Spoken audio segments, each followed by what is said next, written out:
Hi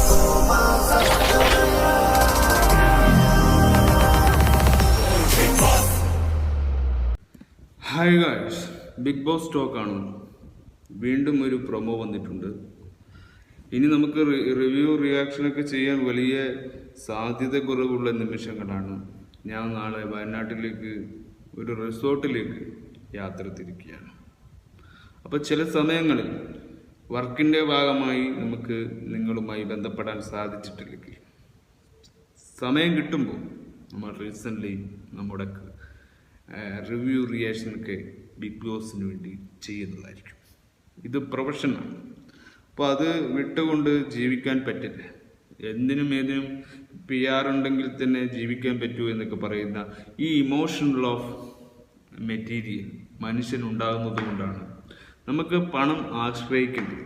എന്തിനും ഏതിനും പണം ആശ്രയിക്കുന്ന ഒരു ഗെയിം തന്നെയാണ് നമ്മുടെ സൊസൈറ്റി. അപ്പോൾ നമുക്കും ആവശ്യമുണ്ട് ജീവിക്കാൻ.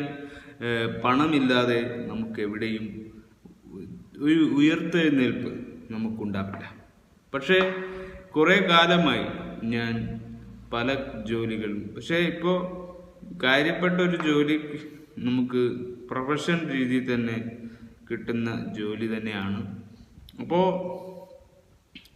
നല്ലൊരു സ്ഥലം നിങ്ങൾക്ക് ഇഷ്ടപ്പെടുന്ന വയനാട് എന്ന് പറയുന്ന ആ ഒരു സ്ഥലത്തേക്ക് തന്നെയാണ്. പക്ഷെ ഇതൊരു ട്രാവൽ ബ്ലോഗോ അങ്ങനെയൊന്നും ചിലപ്പോൾ കിട്ടിയെന്ന് വരില്ല.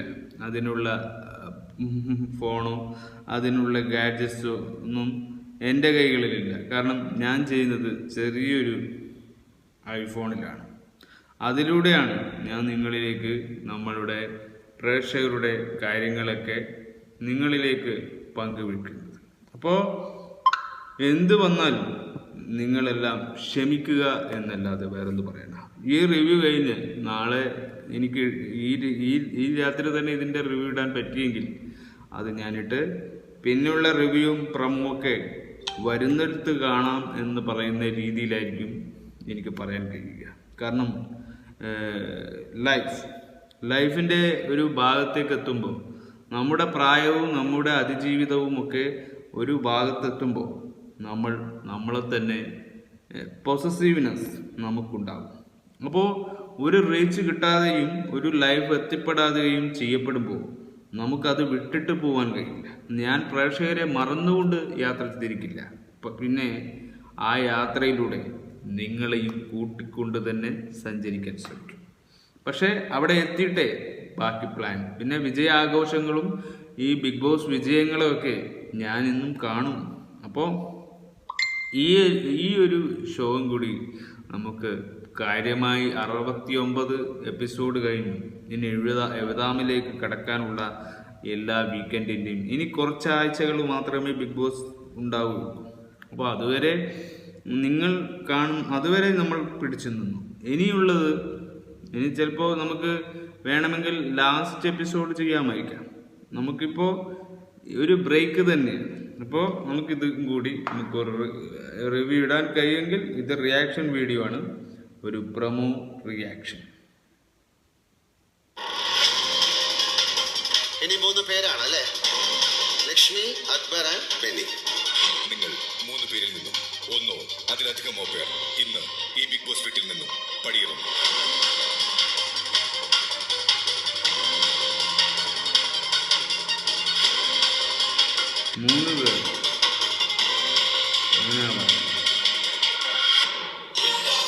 ബിഗ് ബോസ് മലയാളം സീസൺ 7 ഇന്ന് രാത്രി 9 മണിക്ക്.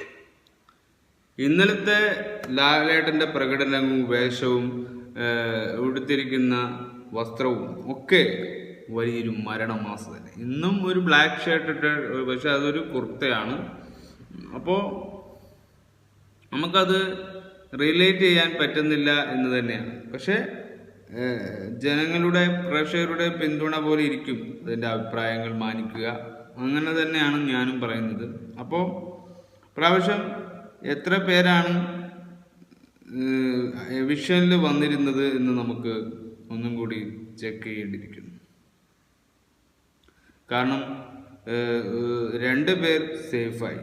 അതായത് ഷാനവാസും അനീഷിനെയും എന്തായാലും ബിഗ് ബോസ് സേവ് ആക്കും. അവരുടെ കൈകളിൽ നിന്ന് കണ്ടന്റ് കിട്ടുന്നുള്ളൂ. കണ്ടന്റ് ഇല്ലാത്തവരെ ഒരിക്കലും പ്രൊമോട്ട് ചെയ്യില്ല ബിഗ് ബോസ് എന്ന് നമുക്കറിയാം.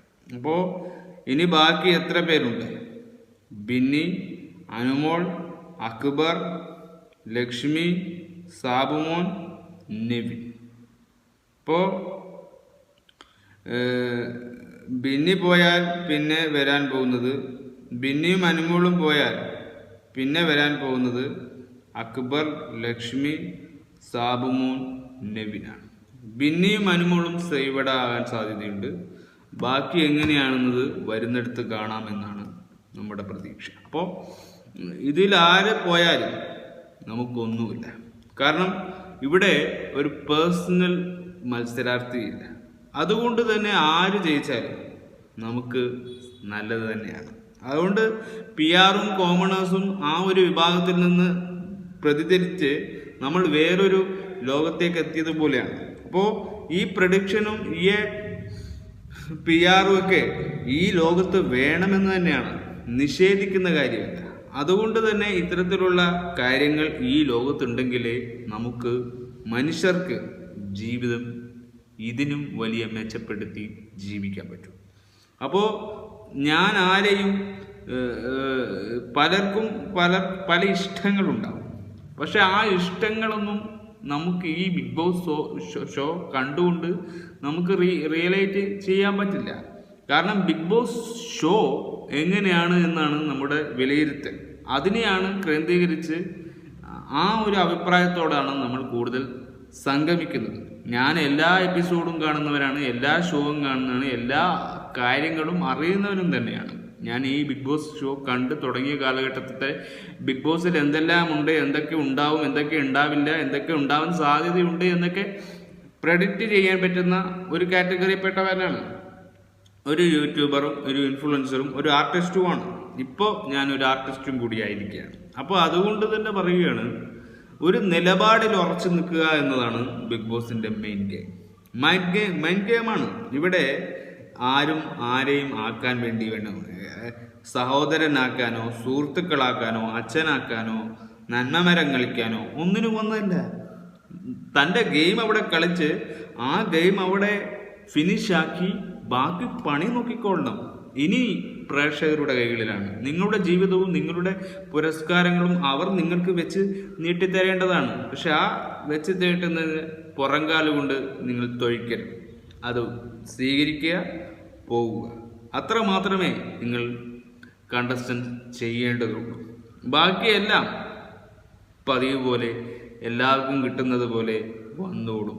അതാണ് റിയാലിറ്റി. അതുകൊണ്ട് ഒരു അഭിനയം വളരെ മോശമായ തൊഴിലാണ്. അഭിനയം വളരെ കോമണർ എന്ന് പറയുന്ന വിഭാഗക്കാർക്ക് പറ്റില്ല എന്നൊക്കെ പറയുന്ന മനുഷ്യരുണ്ട് ഈ ലോകത്ത്. പലരും അഭിനയം എന്ന് പറയുന്നൊരു വർക്കിനെ പൂർണ്ണമായും ഉൾക്കൊള്ളുന്ന വിഭാഗങ്ങളൊന്നുമില്ല. പല മതങ്ങളാകാം, പല രാഷ്ട്രീയക്കാരാകാം, പല കാര്യങ്ങളിലായി അവർ അഭിനയത്തെ പ്രോത്സാഹിപ്പിക്കുന്നവരല്ല. ആ പ്രോത്സാഹനം കുറവ് കൊണ്ട് ഇവിടെ ഒരുപാട് പേർക്ക് അഭിനയിക്കാനുള്ള സമയവും സന്ദർഭവും നഷ്ടപ്പെട്ടിട്ടുണ്ട്.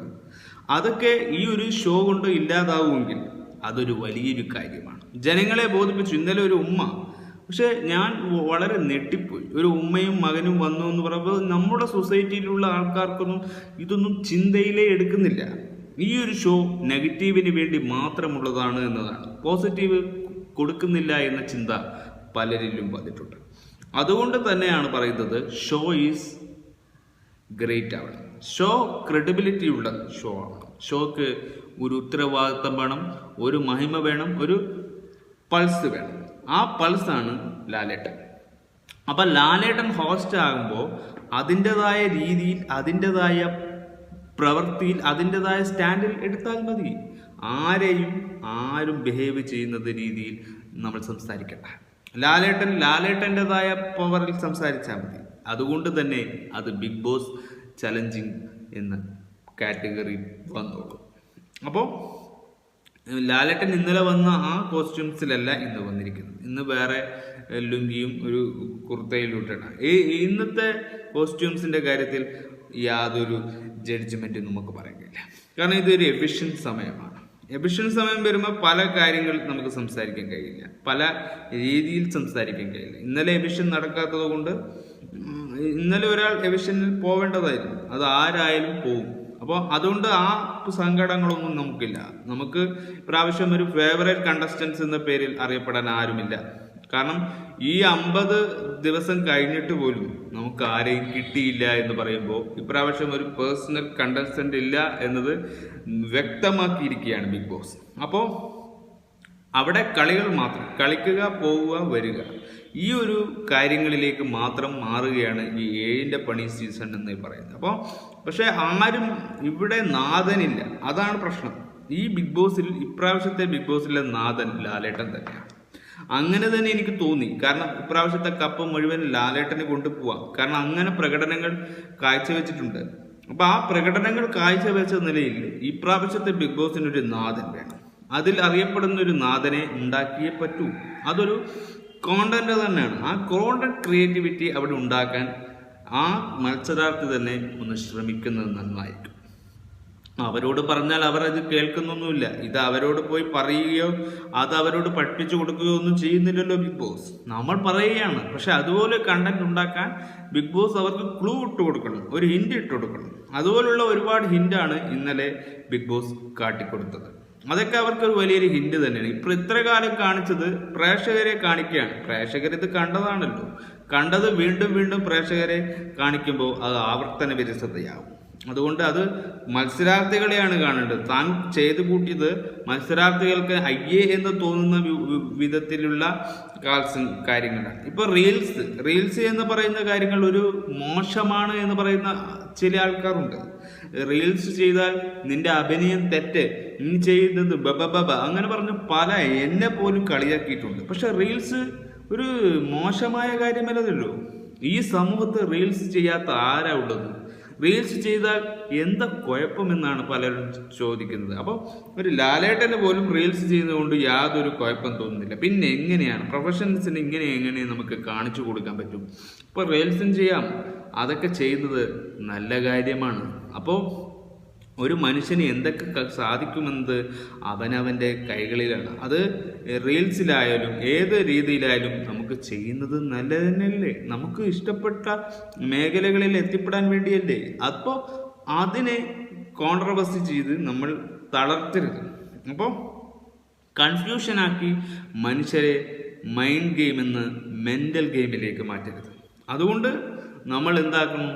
നമ്മളിതൊക്കെ അക്സെപ്റ്റ് ചെയ്തുകൊണ്ട് മുന്നോട്ട് പോകും. അപ്പോൾ നല്ലതേത് ചീത്ത ഏത് എന്ന വികാരങ്ങൾ ഇവിടെ വേണ്ട. നല്ലതിനും സംസാരിക്കണം, മോശത്തെയും സംസാരിക്കണം. ഈ ഒരു നിലപാടിലാണ് ഞാനൊക്കെ സംസാരിക്കുന്നത്. അപ്പോൾ നല്ലതേത് ചീത്ത ഏത് എന്ന് ജഡ്ജ് ചെയ്ത് തിരുത്താൻ പോവാൻ നിൽക്കുമ്പോൾ അവിടെ അവർക്ക് വാശി കൂടും. ഇവർക്കിത് അനുസരിക്കാതിരിക്കാൻ. അപ്പോൾ ഇന്നലെ ഷാനവാസിൻ്റെ മുഖത്തുള്ള എക്സ്പ്രഷൻ മൊത്തം അതായിരുന്നു. ഷാനവാസ് ലാലേട്ടനോട് നന്നായി പുച്ഛിക്കുന്നുണ്ട്. ലാലേട്ടനോട് യാതൊരു ബഹുമാനവും കാണിച്ചില്ല. അപ്പോൾ അത് റിയാക്ഷനാണ്. യഥാർത്ഥ ഹ്യൂമൻ നിന്നുള്ള അവൻ അത് അംഗീകരിക്കില്ല എന്നുള്ള റിയാക്ഷൻ ഒരു മുഖഭാവത്തിൽ ഒരു മനുഷ്യന് വരും. അത് അവൻ്റെ ഹ്യൂമൻ എന്ന് പറയുന്ന ഒരു ഇന്ദ്രിയങ്ങളിൽ നിന്നുണ്ടാകുന്ന പ്രശ്നങ്ങളാണ്. അവർ ഇന്നലെ നേരിടുന്ന പ്രശ്നങ്ങളെ അവരുടെ ഹേറ്റേഴ്സിനെ വളർത്തുമ്പോൾ അവർക്കുണ്ടാകുന്ന വേദനയുടെ ഒരു ഉപകാരമായിരിക്കും ഇന്നലത്തെ ആ ടാസ്ക്. അപ്പോൾ ഇന്നലത്തെ ആ ഷോ അങ്ങനെ ബിഹേവ് ചെയ്യുന്ന രീതിയിൽ ലാലേട്ടൻ കൊണ്ടെത്തിച്ചവാം. അപ്പോൾ അത് അയാൾക്ക് മനസ്സിലാകുന്നില്ല. അയാൾക്ക് ഈ കാര്യങ്ങൾ ഹിന്റ് ഇട്ട് കൊടുത്തിട്ടും ഷാനവാസ് എന്ന് പറയുന്ന ഒരു മനുഷ്യന് ഇത് വ്യക്തമാകുന്നില്ലെങ്കിൽ അത് എത്ര വലിയ ചീപ്പ് ഗെയിമാണ് ഷാനവാസ് കാണിക്കുന്നത്. അതാണ് ഷാനവാസ് ഈ ഗെയിമിന് ആക്സെപ്റ്റബിളേ അല്ല. ഷാനവാസിൻ്റെ ഗെയിം ഇവിടെ റണ്ണർ ആവുന്നില്ല. അനീഷ് കളിക്കുന്നതിന് എത്രയും ഷാനവാസ് മൈൻഡ് ഗെയിം കളിക്കുന്നില്ല. ഷാനവാസിന് പറ്റിയ മേഖലകളല്ല ബിഗ് ബോസ് എന്നത് വ്യക്തമാവുകയാണ്. അപ്പോൾ ഈ ഒരു ഷോ ആര് കേന്ദ്രീകരിച്ച് കൊണ്ടുപോകണമെന്നത് ഷോ നടത്തുന്നവരും ഷോയിലെ കണ്ടസ്റ്റൻസിൻ്റെയും ഉത്തരവാദിത്തമാണ്. അപ്പം ഒറ്റപ്പെടുന്ന സ്ട്രാറ്റജി, ഗ്രൂപ്പ് സ്ട്രാറ്റജി ഇതൊന്നും വേണ്ട. ഒരു ഗെയിമർ ആകുക എന്നത് മാത്രം മുന്നിൽ കരുതി നമ്മൾ കളി സ്റ്റാർട്ട് ചെയ്യുക. അങ്ങനെയാണ് അടുത്ത ഷോകളിലെങ്കിലും ഇങ്ങനെ കൊണ്ടുവരേണ്ടത്. ഇതൊരു ഉപദേശമായിട്ടോ ഒന്നും എടുക്കണ്ട, ജസ്റ്റ് മോട്ടീവ്. കാരണം ഇത് നിലപാടിൻ്റെ പ്രശ്നമാണ്. ഇനിയും ഷോ കാണാനും ഈ ഷോയിലേക്ക് വരാനും ആഗ്രഹിക്കുന്നവർ നിരാശയോടെ പിറകോട്ടേക്ക് പോകും, വേണ്ട എന്ന് വെച്ചിട്ട്. കാരണം അവർക്ക് നിന്ന് നെഗറ്റീവ് മാത്രമേ പുറത്തു പോകുന്നെങ്കിൽ അവർ ഈ ഷോ സ്വീകരിക്കില്ല. പോസിറ്റീവാണ് വരുമെങ്കിൽ ഈ ഷോ എന്ത് പറഞ്ഞാലും പ്രേക്ഷകർ സ്വീകരിച്ചിരിക്കും. അതിന് യാതൊരു മോശവും കരുതില്ല അവർ. അതാണ് ബെറ്റർ എന്ന് അവർ അവരുടെ ചോയ്സ് തിരഞ്ഞെടുത്തിരിക്കും.